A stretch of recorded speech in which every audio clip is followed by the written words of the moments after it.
Tirmidhi and Ibn Majah and so forth, that speak about the virtues of the 15th night of Sha'ban. Many of them are not authentic, many of them are not sahih, but a few of them are.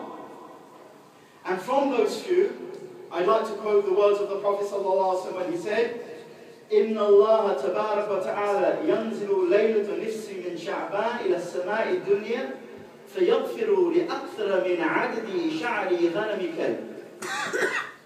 The Prophet ﷺ said that Allah, blessed and majestic is He, descends to the lowest heaven on the middle night of Sha'ban, فَيَغْفِرُ لِأَكْثَرَ مِنْ عَدَدِ شَعْرِ غَنَمِ كَلْبٍ, and He is more forgiving than the number of hairs that are on the backs of the sheep in the tribe of Kalb.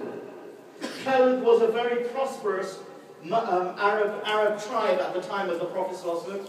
They had great wealth in terms of cattle and sheep. Not just tens or 20s, but in their hundreds. And Allah is more forgiving on this night than there are the number of hairs on the backs or the hides of all the sheep in the tribe of Kalb. You can imagine one sheep and how many hairs. Almost as many as on my beard. Okay? And you can multiply that by hundreds. And that is how Allah subhanahu wa ta'ala is more forgiving. And that's a hadith, an authentic hadith, that the majority of hadith scholars have made that authentic. Also in Ibn Majah, إِنَّ اللَّهَ لِيَبْتَلُوا لَيْلَةَ النِّصْفِ مِنْ شَعْبَانَ فَيَغْفِرُ لِجَمِيعِ خَلْقِهِ إِلَّا لِمُشْرِكٍ أَوْ مُشَاهِدٍ. Indeed, Allah looks at all of creation on the middle night of Sha'ban, and He forgives all of them except a mushrik and a mushahid.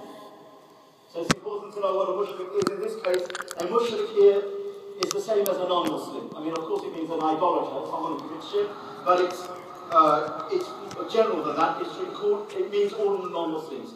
So He doesn't forgive the non-Muslims.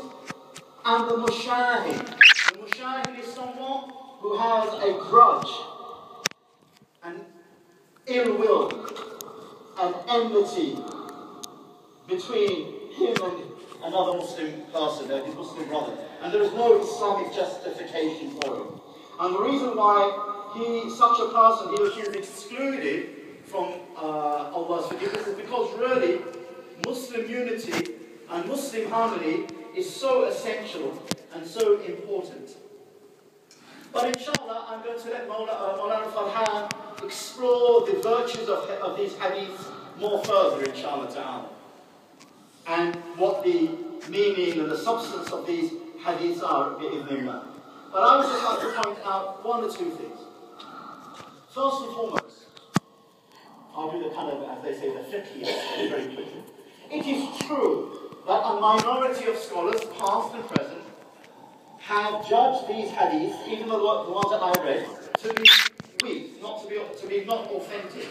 And therefore they say, since there is nothing authentic about the virtue of this night is like any other night of the year. And we have to respect that opinion. We have to respect that opinion. However, the majority of scholars and hadith masters, past and present, have judged those hadiths, or some of those hadiths, to be authentic, especially the ones that I have read. And also, for example, the lady Aisha radiallahu anha says that the Prophet ﷺ said that Allah descends to the lowest heavens on the middle night of Sha'ban, and He says, who is there to ask my forgiveness that I may forgive him? To ask of my mercy that I may shower mercy upon him. And the majority of scholars say these hadiths are authentic, one way or the other, and therefore the Prophet ﷺ has spoken about the significance, the virtue, the fada'il of this night, and therefore, when Allah is saying, who is there to seek my forgiveness that I may forgive him, it is Allah saying to us, O my slaves, you know you sin. and you know you have a generous Lord. You know you have an ego that desires to disobey me. But you have a qalb, a heart, that in its essence, somewhere there is trying to get out, to journey to me. Come to me on this night. I am the generous Lord on every night. But I am even more generous on certain nights, in certain months, in certain days, in certain times, and certain places. Do you not see that I am generous to the pilgrims in Mecca? Do you not see I'm generous, even more generous, in the first 10 days of Dhul Hijjah, the month of Hajj? Do you not see I'm even more generous in the whole month of Ramadan? And do you not see I'm even more generous in Lailatul Qadr, the night of power, somewhere in the last 10 odd nights of Ramadan? Do you not see I await for you to seek me? Be a seeker. Be a traveler to Allah. Do you not see that I await the seeker to ask me on this blessed night of Sha'ban with a heart that is broken because it knows it's laden with sins? From an ego that knows it's arrogant and defiant, from a soul that knows it's corrupt, but from a heart that knows that Allah is most generous and He will listen to the broken-hearted. When the broken-hearted ask Allah for forgiveness, Allah maghfirli, Allah maghfirli, Allah maghfirli, Allah maghfirli, forgive me, forgive us. But the generous Lord hears and responds. And that's why the Muslim lives with hope. He lives with fear because of his own self. Indeed, the soul constantly inclines towards evil. And he lives with the hope that Allah is generous and forgiving.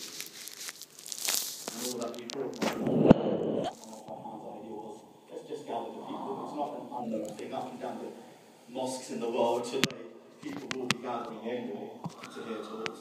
But at least somewhere between now and you leave after Isha or leave